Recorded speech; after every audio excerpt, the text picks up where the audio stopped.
अल्हम्दुलिल्लाहि रब्बिल आलमीन वल आक़िबतु लिल मुत्तक़ीन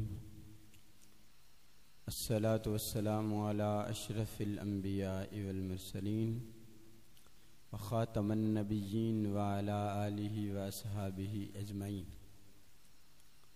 क़ाल अल्लाहु तबारक व तआला फ़िल कलामिल मजीद वल फ़ुरक़ानिल हमीद उदउ इला सबील रब्बिका बिल हिकमति वल मौइज़तिल हसना वजादिलहुम बिल्लती हिया अहसन। सदक़ल्लाहुल अज़ीम व बल्लगना रसूलुहुन नबियुल करीम। इन्नल्लाह व मलाइकतहु युसल्लूना अलन नबी या अय्युहल्लज़ीना आमनू सल्लु अलैहि व सल्लिमू तस्लीमा।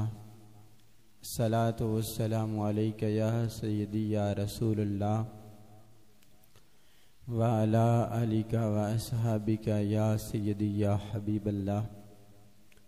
सलातु वस्सलामु अलैका या सय्यदी या रसूलल्लाह व अला आलिका व अस्हाबिका या रहमतल लिल आलमीन। मौलाय सल्लि व सल्लिम दाइमन अबदा अला हबीबिका खैरिल खल्क़ि कुल्लिहिमी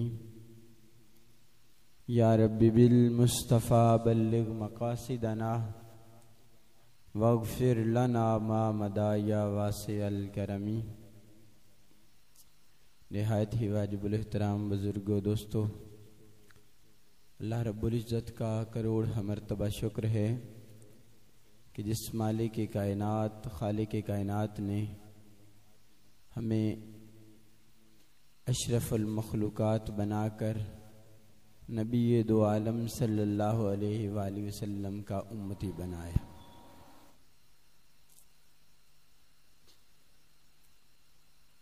रमज़ानुल मुबारक का मुबारक महीना अपने इख्तिताम को पहुंचा।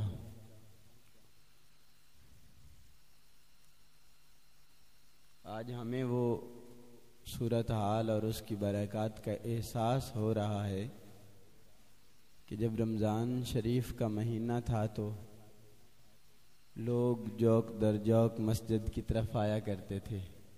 अब जैसे रमज़ान शरीफ गुज़रा है तो लोगों ने फिर अपनी मसाजिद को खैर आबाद कह दिया है, मस्जिदों की तरफ आना छोड़ दिया है। ये हमारी सुस्ती और नाकामी का बायस है। बहरहाल कोशिश करें कि जो भी अमल किया जाए उस पे दवाम होना चाहिए। अमल थोड़ा हो लेकिन दायमी हो तो वो अल्लाह रब्बुल इज़्ज़त की बारगाह में बड़ा मकबूल है। लेकिन अगर अमल ज़्यादा हो जाए लेकिन वो हमेशा के लिए ना हो तो फिर उसकी कोई कदर व कीमत नहीं है। रसूलुल्लाह सल्लल्लाहु अलैहि वसल्लम ने अपनी उम्मत को यही चीज़ें सिखाई हैं। आपकी साहबजादी हज़रत सैयदना ज़ैनब रज़ियल्लाहु ताला अन्हा, आपके बारे में आता है कि आपने मस्जिद के अंदर एक रस्सी बांध दी, दो पिलरों के दरमियान एक रस्सी बांध दी और आप वहां खड़ी होकर इबादत किया करती थी। रसूलुल्लाह सल्लल्लाहु अलैहि वसल्लम आप मस्जिद में तशरीफ लाए, आपने देखा कि यहाँ रस्सी बांधी हुई है। सरकार ने पूछा, भाई ये रस्सी किसने बांधी है? आपको बताया गया कि हुजूर आपकी साहबजादी ने। रसूलुल्लाह सल्लल्लाहु अलैहि वसल्लम ने पूछा, किस लिए? अर्ज की गई, या रसूलुल्लाह सल्लल्लाहु अलैहि वसल्लम, जब इबादत करते करते थक जाऊं तो फिर इस रस्सी के साथ टेक लगा के इबादत करती रहो। अब रसूलुल्लाह सल्लल्लाहु अलैहि वसल्लम ने इरशाद फरमाया कि ऐसी बात नहीं है, जब आप थक जाएं तो फिर आप आराम कर लिया करें, क्योंकि जो इबादत है वो लज्जत और सुकून के साथ की जाती है, थकावट के साथ नहीं की जाती। और इबादत का मज़ा उसी वक्त है कि जब बंदा पुरसकून हो के लज्जत महसूस करते हुए अच्छे तरीके से, अच्छे अंदाज से इबादत करे। अगर थकावट है, उकताहट है, अपने आप को मजबूर करके, अपने आप को तकलीफ दे के अगर इबादत की जाए तो फिर उस इबादत का कोई फायदा नहीं। बड़ी मशहूर रिवायत है, 3 सहाबा किराम एक दिन मिल के बैठे, उन्होंने आपस में बातें की कि रसूलुल्लाह सल्लल्लाहु अलैहि वसल्लम की वजह से अल्लाह रब्बुल इज़्ज़त ने आपके अगलों और पिछलों के गुनाह तो माफ़ कर दिए। अब हम अगर इस तरीके से इबादत नहीं करेंगे तो फिर हमारे साथ तो ये मामलात नहीं होंगे। तो उन्होंने ये मशवरा किया कि चलो इस तरह कर लेते हैं कि एक ने कहा कि मैं सारी जिंदगी रोजे रखूंगा, दूसरे ने कहा कि मैं सारी जिंदगी रात के वक्त इबादत किया करूंगा, तीसरे ने कहा मैं सारी जिंदगी शादी नहीं करूंगा। अब जब ये बातें रसूलुल्लाह सल्लल्लाहु अलैहि वसल्लम तक पहुंची, आपने जलाल फरमाया, अपने पास बिठाया, समझाया और इरशाद फरमाया कि देखो मैं रोजे भी रखता हूं और इफ्तार भी करता हूं। फरमाया रसूलुल्लाह सल्लल्लाहु अलैहि वसल्लम ने कि मैंने शादियां भी की हैं, मैं रात के वक्त उठ के क़याम भी करता हूं और सो भी जाता हूं।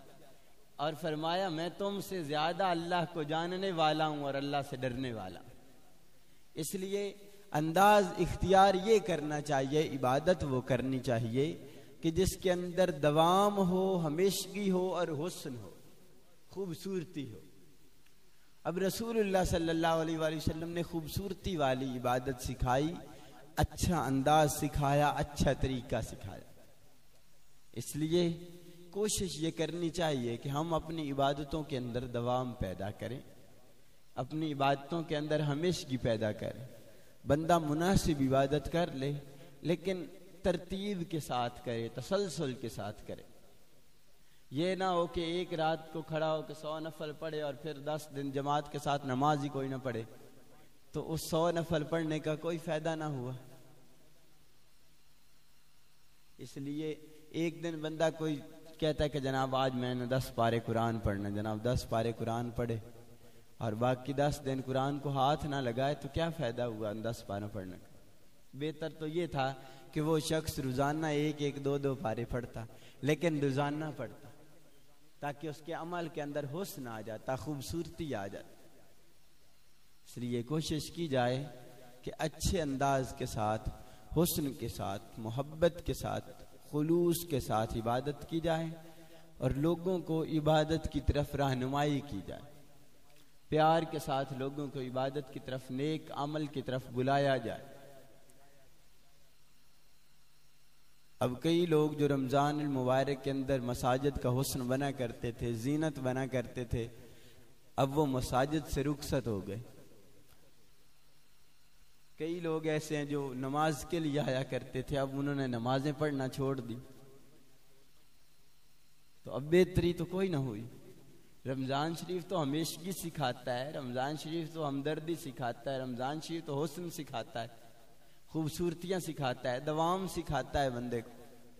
अब हम पूरा रमज़ान शरीफ गुजार दें और फिर भी हुस्न न सीखें, दवाम न सीखें, हमारी ज़िंदगियों के अंदर तसलसल ना आए, फिर हमने रमज़ान शरीफ से तो कोई कमाई ना की। इसलिए कोशिश करें, खुद भी नेकी करें, अपने दोस्त अहबाब को भी नेकी की दावत दें, उन्हें भी नमाज की तरफ ले जाएं, उन्हें भी बताएं कि भाई नमाज सिर्फ रमज़ान शरीफ में फ़र्ज नहीं होती, रमज़ान शरीफ के अलावा पूरा साल रमज़ान शरीफ के अलावा भी नमाज फ़र्ज रहती है। जिस तरह रमज़ान शरीफ में जमात वाजिब है, इसी तरह रमज़ान शरीफ के अलावा भी जमात के साथ नमाज पढ़ना वाजिब है। जिस तरह रमज़ान शरीफ में तिलावत की जाती है, रमज़ान शरीफ के अलावा बाकी 11 महीनों में भी तिलावत उसी तरह करनी चाहिए। जो दीन है ये बड़ा खूबसूरत है, किसी को उसके कामों से नहीं रोकता। कि कोई अगर ये शख्स कहे कि जनाब मुझे मेरा दीन काम से रोक रहा है, नहीं, दीन काम से नहीं रोकता, बल्कि अगर हर काम के अंदर दीन को शामिल कर लिया जाए तो वो काम खुद ब खुद खूबसूरत हो जाता है। वही काम जो है वो नेकियों का बायस बन जाता है, वही काम अजर व सवाब में इजाफे का बायस बन जाता है। लेकिन जब हम उस काम को दीन के खिलाफ करते हैं, दीन को छोड़ के वो काम कर रहे होते हैं, तो फिर हमारे सारे मामलात डिस्टर्ब होना शुरू। इसलिए बराह करम कोशिश की जाए कि तसलसल पैदा हो, उसी खुलूस के साथ, उसी मोहब्बत के साथ हम फिर से अपनी मसाजिद की रौनक बहाल करें, ताकि ये रौनकें चलती रहें ताकि हम